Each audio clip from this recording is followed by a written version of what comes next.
Banorët e shpellës, një mrekulli hyjnore në kohët e mohimit. Në një periudhë kur besimi në Zotin e vetëm ishte jo vetëm i rrallë, por edhe i ndaluar, disa të rinj vendosën të mos i nënshtroheshin as presionit shoqëror e as urdhave mbretërore që kërkonin adhurimin e idhujve. Ata jetonin në një qytet të madh, të përparuar sipas kohës së vet, por të zhitur në errësirën e shirkut dhe mohimit të së vërtetës. Ishte një shoqëri që i përulej sundimtarve dhe zotave të shpikur, e që luftonte çdo shenjë të monoteizmit. Në këtë atmosferë represive, këta të rinj mbartnin në zemrat e tyre dritën e besimit, tauhidit dhe besimin e palëkundshëm në Allahun e madhëruar. Ata nuk ishin dietar të mëdhenj e as udhëheqës të njohur. Ishin të rinj që dëshironin të jetonin me nder dhe të vërtetën e fesë së tyre. Allahu i përshkrua në Kur'an si fitjetun, të rinj që besuan Zotin e tyre, dhe ai u ashtoi udhëzimin, wa zadatuhum imana. Ata nuk kishin ndonjë pasuri të madhe, por kishin një thesar më të vlefshëm se çdo ar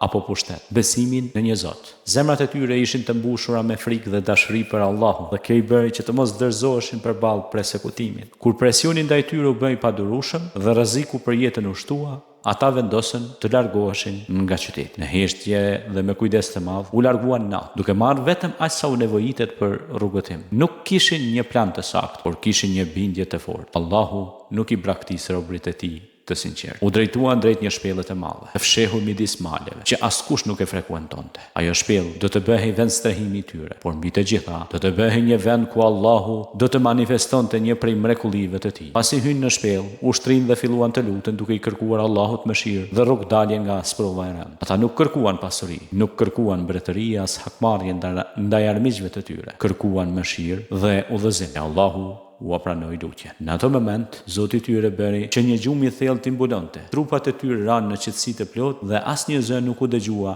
nga shtrati i shpellës për një kohë shumë të gjatë. Koha kaloi, e ditët u shndruan në vite, vitet në dekada. Allahu thot në Kur'an se ata qëndruan në gjumë për 300 vjet, të cilave ju shtuan edhe 9 sipas llogaritjes henore. Trupat e tyre nuk u prishën, as u sulmuan nga gërsira, sepse Allahu i mbrojti. Ai rrotullonte trupat e tyre nga njëra anë në tjetrën, që toka të mos i dëmtonte. Drita e diellit nuk i diqte, por vetëm i prekte lehtas. Në hyrje të shpellës qëndronte qeni i tyre, i cili kishte shtirë putrat në pritje shputat e tij. Sikur të ishte një roje hyjnore. Kjo pamje do t'i tremte të gjithë ata që do të afroheshin, dhe askush nuk guxonte të hyjë. Kjo ishte mrekulli. Ishte tregues i plot fuqishmërisë së Allahut dhe mbrojtjes që ai u jep robërve të vet të devotshëm. Të rinjt ishin të fjetur, por besimi i tyre ishte më i gjallë se kurrë. Në këtë gjendje të mrekullueshme, ata kaluan shekuj, ndërsa bota përreth tyre ndryshonte. Breza vinin e shkonin, mbretër ndryshonin, por historia e tyre mbeti mister dhe legjendë. Pas shumë vitesh, me urdhër të Allahut, ata u zgjuan. Nuk e kishin idenë se sa kohë kishin kaluar në gjumë, mendonin se kishin fjetur një ditë apo pjesë të saj. Uria i shtiu të dërgonin një nga të vetët në qytet për të blerë ushqim, me paratë që tashmë ishin të vjetra e jashtë qarkullimit. I thanë të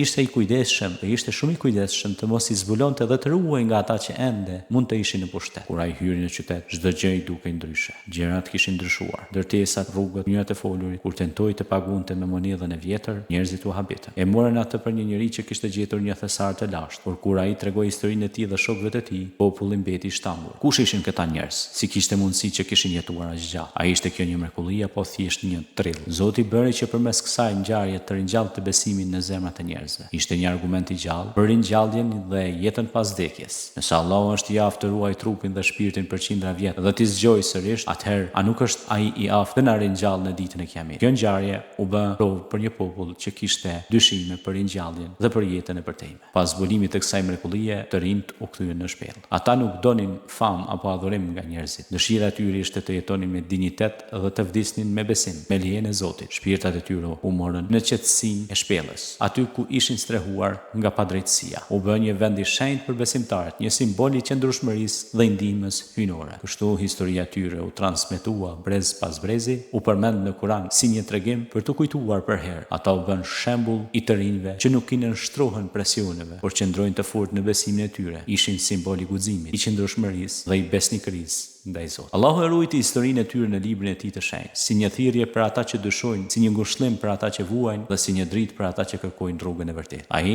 nuk i braktis robërit e Tij, sado të vegjël e të pafuqishëm të duken në sytë e botës. Ai i ndihmon me mënyra që nuk priten dhe i ngrit atje ku njerëzit nuk e imagjinojnë. Kjo është historia e banorëve të shpellës. Një histori e thjeshtë, por e mbushur me madhështi. Një tregim që te kalon kohën dhe hapësirën. Një dëshmi se kur njeriu lidhet me Allahun, asgjë nuk është e pamundur. Dhe një kujtesë se shpresa, durimi dhe besimi janë çelësat e çdo shpëtimi.